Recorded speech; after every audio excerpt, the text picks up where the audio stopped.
இன்றைக்கி weight loss சேலஞ்சோட 2வது நாள் வீடியோ நம்ம பார்க்க போகிறோம். பாருங்கள், காலையில் எழுந்திரிச்சு 1 ஹவர் வாக்கிங் போயிட்டு வந்தால் பிறகு நல்லா நெல்லிக்காய் ஜூஸ் அடித்து, நெல்லிக்காய் கருவேப்பிலை போட்டு ஜூஸ் அடித்து நல்லா ஒரு கிளாஸ் குடிச்சிக்கிட்டாச்சு. அதுக்கப்புறம் காலை சாப்பாடு பார்த்திங்கன்னா கோதுமை தோசை ஊற்றிக்கிட்டு இருக்கிறேன். எனக்கு வந்து 2 கோதுமை தோசையும் சுரக்காவும் துவரம்பருப்பு போட்டு சாம்பார் வச்சுருந்தேன்.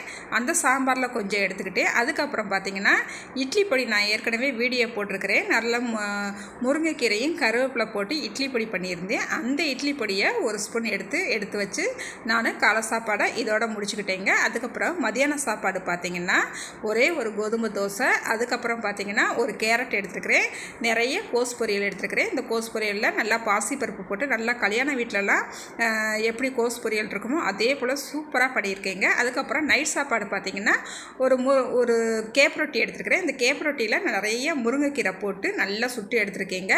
அப்புறம் ஒரு வாழைப்பழம், கொஞ்சம் கோஸ் பொரியல், கொஞ்சம் தக்காளி சட்னி எடுத்துருக்கிறேன். இதோட என்னோட நைட் சாப்பாடு முடிஞ்சுங்க.